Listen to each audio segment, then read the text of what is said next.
I had a great grandma who was my father's mother's mother, who was 100% Bohemian gypsy, who like swore she could see things that no one else could see.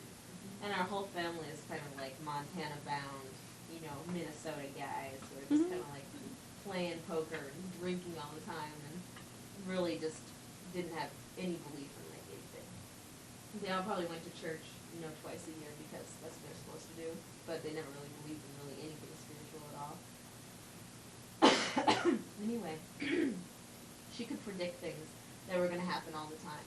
And it's kind of carried through to our family. Like, all of us can kind of always tell when each other are going to call. Or we're always like, it's so weird, Rye, I was just thinking that you were just going to do that. Mom and I was just thinking about it. Right, and families do that a lot anyway.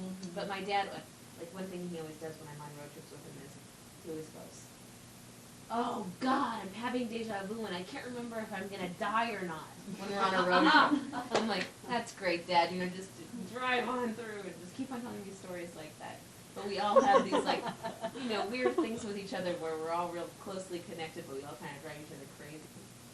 And at one time, my grandfather was a terrible alcoholic who ended up like pretty much killing himself by falling asleep with a cigarette and burning his mattress and suffocating. Around a table like in Minnesota, playing cards, playing poker with all of his friends. And my great grandma was in the living room, or in the kitchen, excuse me, and she was like cooking something, and she sat there for a second, and she looked over at all of them, and she said, "I swear to God, there is a devil underneath that table right now." and she said, and it's in the form of a dog.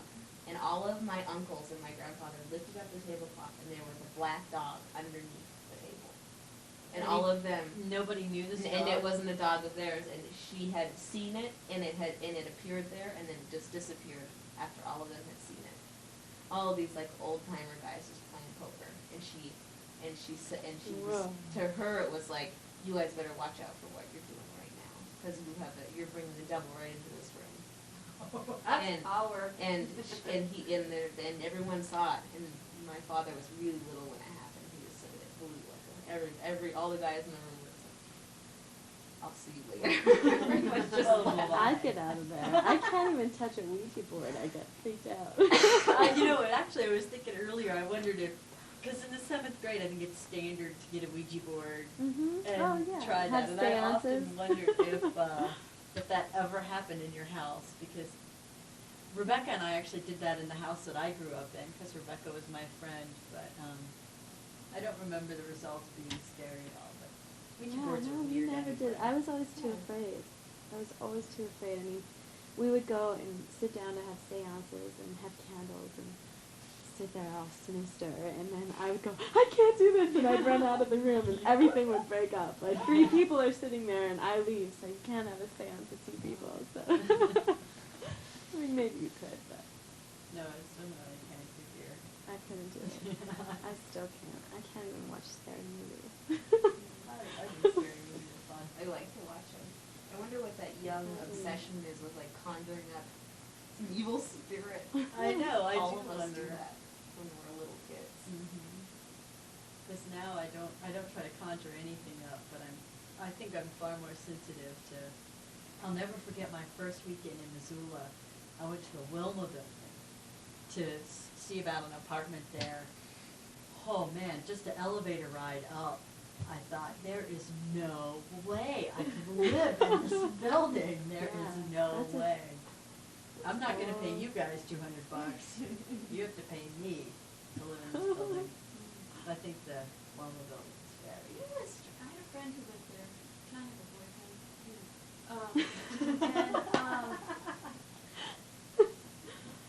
It felt weird, but I never thought about it as like a ghostly sort of thing.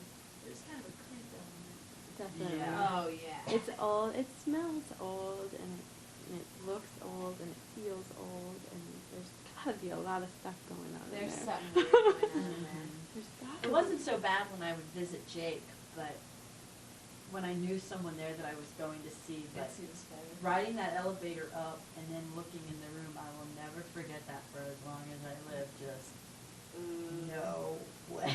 I'd say live here. no way because they're overpriced. Yeah. I was gonna move in there. I remember when I just moved back in July. I was living in San Francisco, and I knew the women in the Wilma. I was like, I'm gonna live in the Wilma.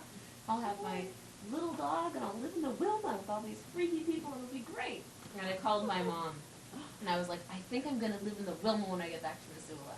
She was like, oh God, why? And I said, well, I think it'll be fun, you know. I mean, I'll be able to live in the Wilma, and I'll have my little dog, and there'll be tons of weird people everywhere, and I'll be in a bigger apartment building, and it'll remind me of the city, and it'll be nice. My mom goes, oh yeah, and I'll just walk around town saying, that's my daughter, she's living in an illusion, don't mind her. She was like, I'll never come and visit you, don't move in there. Living in illusion, really? That place is so odd. It's Well, totally weird. When I visited my friend there, I'd take a tent and set it up in the living room and sleep in the tent because I felt at least I had the illusion that I was outside and not in there. Really? Well, I Hysteria. told him I was gonna do that.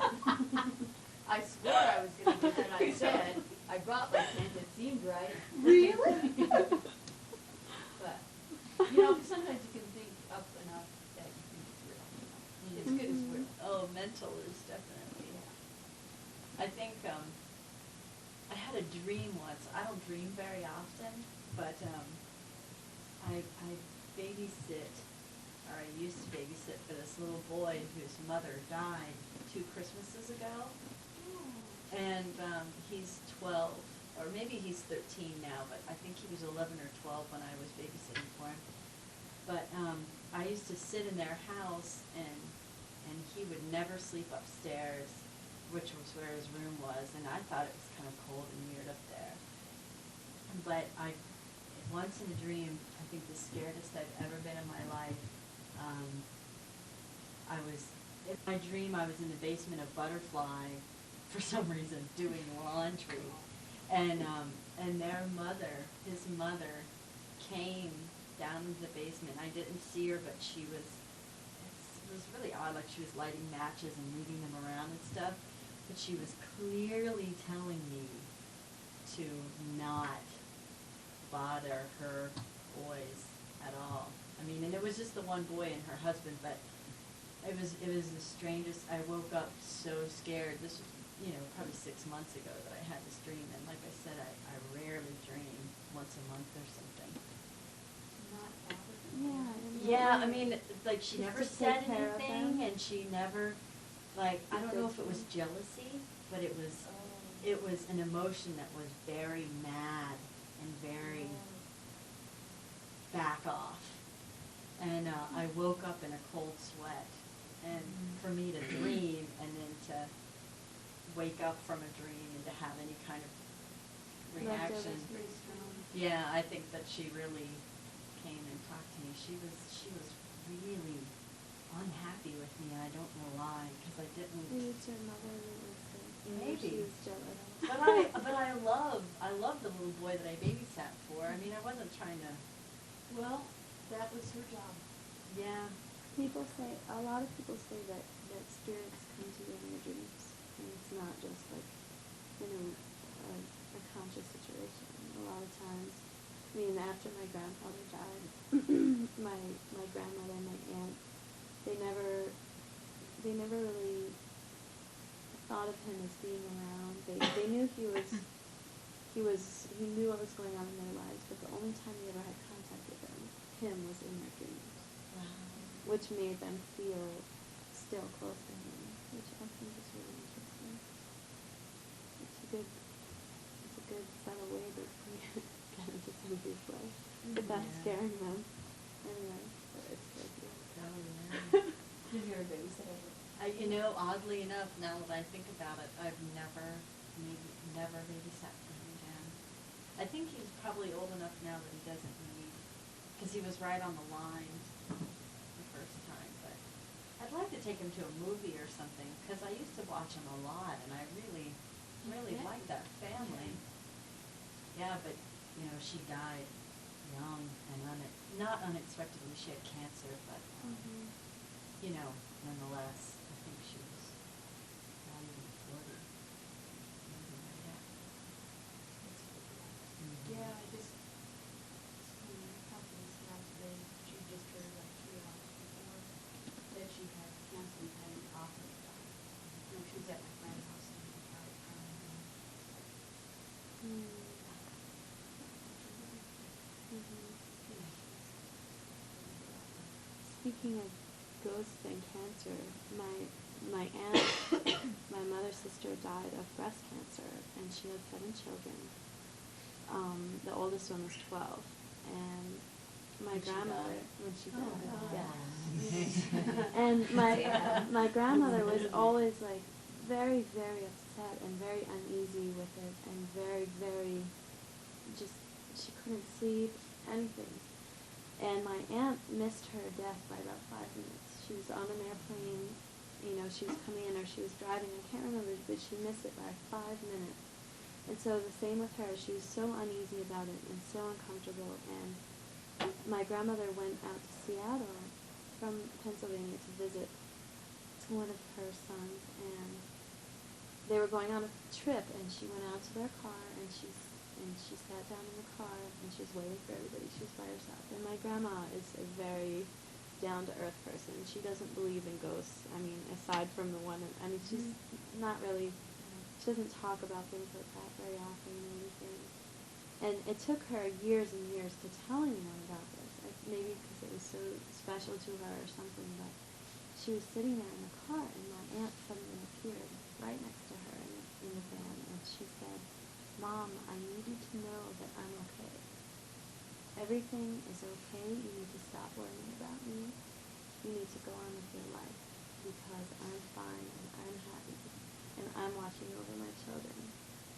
And then she said, "It's going to be okay," and she disappeared. And ever since then, my grandmother talked to her. I mean, she sat there and she listened to her, and from that moment on, she was fine. She was fine with everything, and she was at peace with it.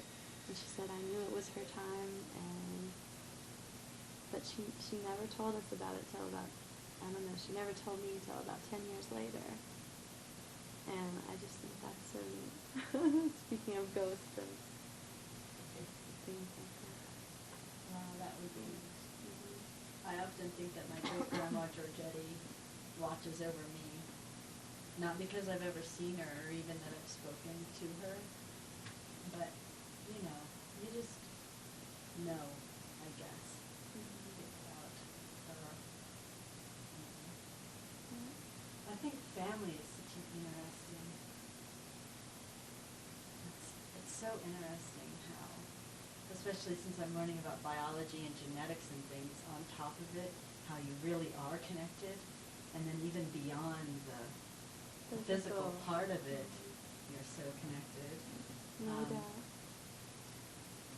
Like my Uncle Paul, who died in a farming accident, came and saved my grandfather and my uncle. At the same time? No, it was several years apart, actually. Still saving both. Yeah, saved both of them, but it was several years apart. From both from farming accidents? Mm-hmm. And the same kind of thing. Will you tell again, because I guess I missed something, I wasn't listening right. I understood the one about one not going into something, but I didn't understand the other one. Yeah, well, actually, it's very strange because it was so similar. We have, and it's the spring too. I don't know. In Ohio, I'm one of the only ones in my family that's actually left.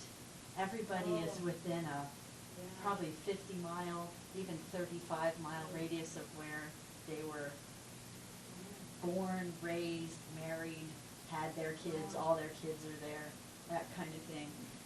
And the spring, my grandfather has a natural spring on his property, and it was before my time, but my mother remembers very well when she was little. The whole family would go to the spring and have huge picnics, and you drink right out of the spring, and she just remembers it being a very happy place. And I would go there when I was little and drink out of it and just think it was cool. It was coming out of the ground and it was so cool, and you could drink out of it.